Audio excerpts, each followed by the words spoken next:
Hi guys, welcome to my channel. It's your girl Touche, and I'm so happy to be your host once again. Without wasting much time, finally they have released, Baddies West, and that's what we're delving straight into.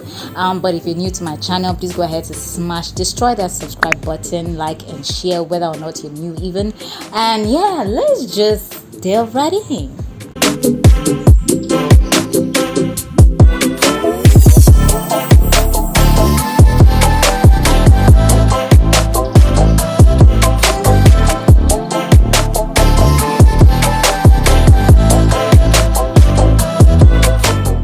This particular episode actually is just about introducing the cast members to the audience. Yes, of course, we got some extra scenes aside from just the introduction, which of course we are going to delve into.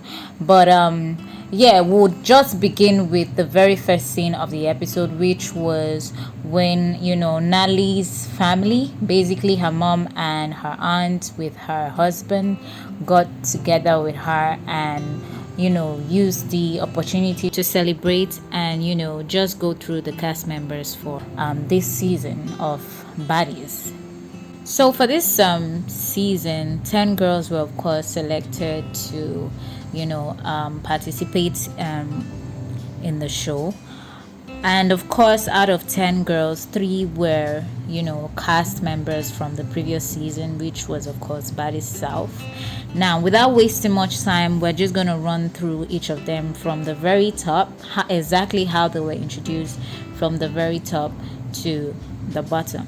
Now, the first was, of course, Roly Poly, which, yes, we all know was, a very popular cast member from the previous season of Baddies.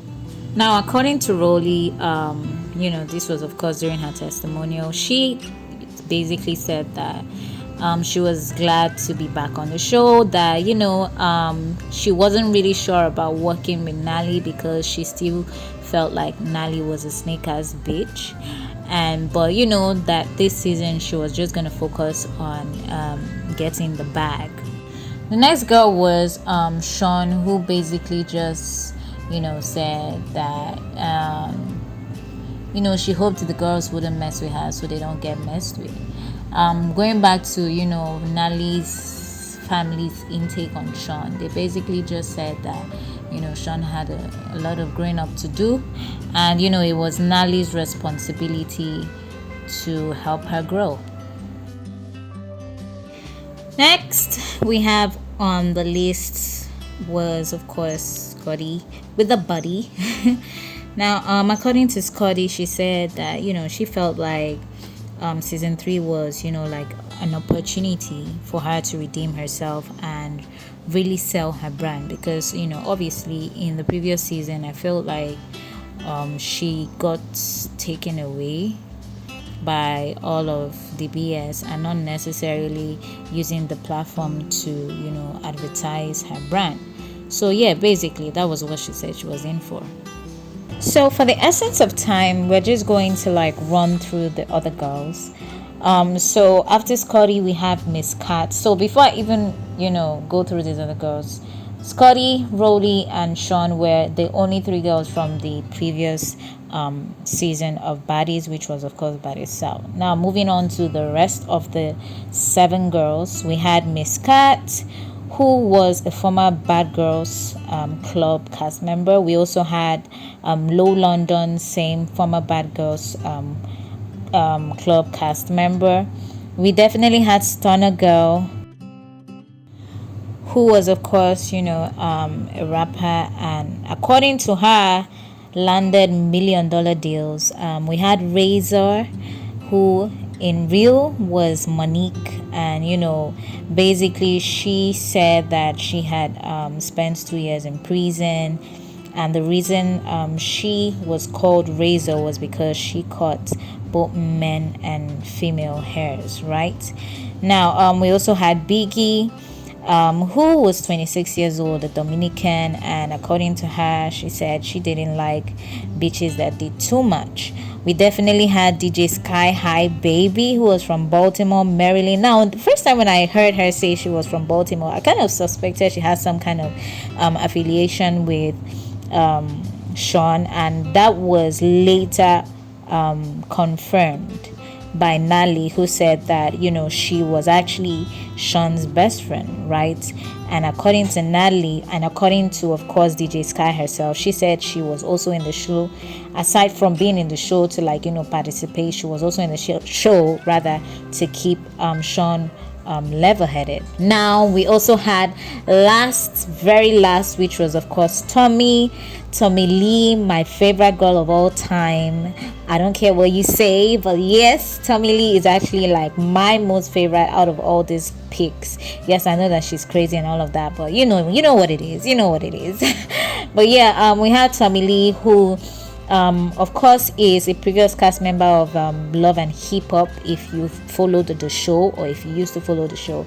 According to Tommy Lee, she said that she was a producer and she had been in prison from 14 years old. For every year since 14 years old, she had been in prison. And as at the moment she was shooting that testimonial, that was like her third year out of prison, which was like a very big deal for her. I was like, what? The first time I heard, when she first of all said she had been in prison since 14 years of age, I was like, what? And apart from that, I had kind of heard she had a lot of mug shots. She had a profile of mug shots. So damn, Tommy is really a badass B, right? So with all of these picks, let me know in the comment section who your favorite cast member is and who your least favorite cast member is as well. For me, my favorite cast member is Tommy, and my least favorite cast member would have to go to Stunner Girl. Let's just head on straight to the photo shoot scene, which is like the next scene. If you ask me, the scene was a total mess. Because first of all, a couple reasons, but first things first is the energy was very bland. For girls who are meeting for the first time, there was supposed to be some kind of like oh hi, what's up, and all of that. There was no exchange of pleasantries. Everybody just seemed to be in their corner, just doing their own thing and getting their makeup done. Also, secondly, it did seem like all of the girls, all I want to believe, or a couple or most of them, had been kind of irritated by Sean's appearance on set. Initially Sean was not present on set, and I feel like that was the reason why these girls had some kind of like irritation towards Sean, because the moment Sean walked in, a couple of these girls were just looking at her in a very weird kind of way. And of course Sean noticed it and actually even spoke on it during her testimonial. Now, initially when I actually heard from Sean that she got like weird stares from the other ladies, I kind of wondered why, but then it didn't take me too long to like put one and twos together to figure that the reason why these ladies had kind of like been displeased at Sean or were giving her those weird stares was because she was late. It was even disclosed like in a different scene, in a later scene, by the girls that they were not happy about Sean's nonchalant behavior towards the whole group gathering. According to them, they said that Sean always turned up late or never even turned up at all. It didn't also end there. There was also like a fight on set. Tommy, when she finally walked in to get set and do her photo shoot, Stunner Girl, who had some like previous grievance towards Tommy, which of course, if you recall, during the auditions show, Stunner kind of had like a mini, I wouldn't say mini argument, but like a heated argument between Sukiana and Tommy. So she felt like that was the right time to like let out whatever anger she was holding in. So she kind of took Tommy Lee unaware. She came from behind and dragged Tommy Lee by the hair to the floor and kind of like, was pouncing on her, whilst the security held Tommy Lee down. Like I said, the first scene that had all the girls together was really an eyesore. But I want to commend Tommy Lee for really really acting professional and matured about the whole event, because if you ask me, Stunner Girl really acted very unprofessional, especially for the fact that that was like the first scene, or like, forget about the fact that it was even a first scene, like the fact that you guys were there to do something extremely important and then you felt the need to do that there. That was very very very unprofessional from Stunner Girl. But I do like the fact that at the end of the day, Tommy Lee was able to just yeah, she got angry, scolded at the security, mostly because according to Tommy Lee, 3 security guards held her down, whereas only one security guard had pinned or was holding Stunner Girl. And she kind of like was infuriated by that, because according to her, she said she wasn't even the one that like instigated the fight or started the fight. But I do commend her for taking that situation and turning it around, because at the end of the day, we saw her cracking jokes about her panties that was very much later brought to her. She was basically just running around and trying to wear it on the guards, and at some point she actually really cracked me up, because at some point she then went to the other rest of the girls and like kind of like put her panties in the air and basically challenged the other girls to bring out theirs and sniff them out, so as to know who the real baddie was. Because according to Tommy, that she had worn that panties for a long time, but still, yeah, the panties didn't ooze, or the panties wasn't oozing. So like it really really cracked me up, and that alone made me even like love her more as at that particular point in time. Alrighty, so over to the last scene of this episode. I'm just gonna really dwell only on the highlights of this particular scene. Now, the girls had kind of converged in a sprinter that was supposed to take them to the LA house, right? Unfortunately, Sean, three ladies were missing as at before entering the sprinter, which were of course Sean, Tommy, and Stunner Girl. So Tommy disclosed her reason for not showing up. She was still pissed about the previous incident. Sean, on the other hand, had reached out to Rolly, who basically let her know that she wasn't down, or she wasn't comfortable with the whole energy from the ladies, right? And basically lets Rolly know that if the girls were going to respect her, she was going to reciprocate, right? But even whatever energy they gave her was also what she was going to give them. Now, of course, Stunner Girl very much later met up with, before they left anyway, Nally put a call across to Stunner Girl and she kind of like met up. Now, fast forwarding straight to like the beefs that happened in the sprinter. There was an argument between Biggie and Miss Cat over who did what and who didn't do what. And of course, this only stemmed from, the fact that the ladies first were complaining about Sean's absence and, her nonchalant behavior towards, the whole activities and all of that.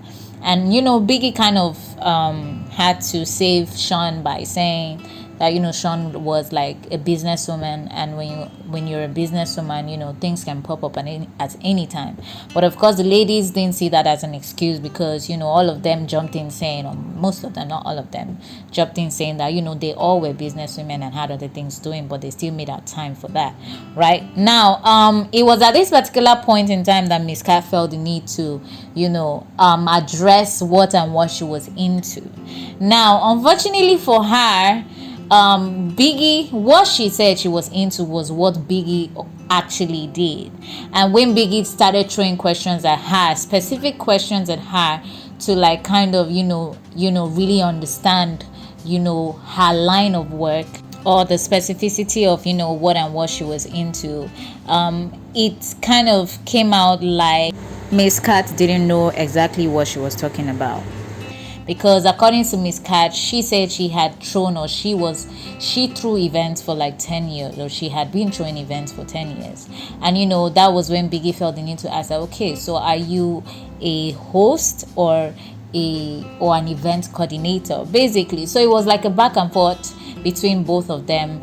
And then that kind of like at some point it did seem like it was leading to like a heated argument. But then when I kind of like was just judging the whole argument, it did seem very unnecessary to me, because at the end of the day, who really did care about who did what? I mean, if Biggie said she was an event coordinator and had people working under her, fine, good. And if Miss Cat said that she threw events, or she had been throwing events for years, but according to Biggie, that didn't necessarily make her a host or an event coordinator. Like, it really didn't. It wasn't really necessary. It wasn't relevant, if you ask me. But then Biggie decided to make a fuss about it, and that's what led to the heated conversation. Now, moving to the next argument, it was between Biggie and Stunner Girl. Of course, Biggie wasn't happy about Stunner Girl ruining the photo shoot. So basically, she called out Stunner Girl for being very unprofessional and asked her what her beef was with Tommy, because the last time she recorded, her beef was with Sukiana and not Tommy. And that was when Stunner Girl let her in that the reason she decided to do that was because Tommy had kind of thrown a drink at her that didn't even meet her, basically. So like it was, Biggie wasn't happy and wasn't she didn't accept all of that, and that kind of like led to a heated argument between both of them. At some point they started comparing who did what. Once again, it was like a battle of who was making more money and all of that. It took a whole lot to finally calm the girls down. And even before the girls finally settled in, Stunner Girl had picked up Razor's drink and thrown it at Biggie. So like it was actually actually another eyesore in the Sprinter.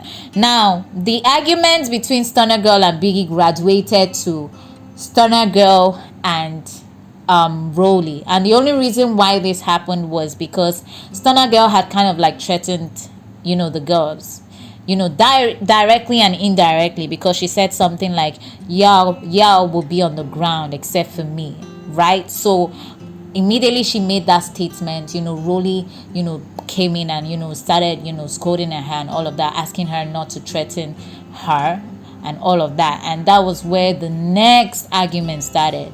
It now shifted from Biggie to Rolly, and it didn't just stop at an argument, because Stunner Girl once again threw the first punch at Rolly, and it ended up into like a physical altercation. That was a brief physical altercation anyway. So yeah, that was just that. And that was where this episode ended.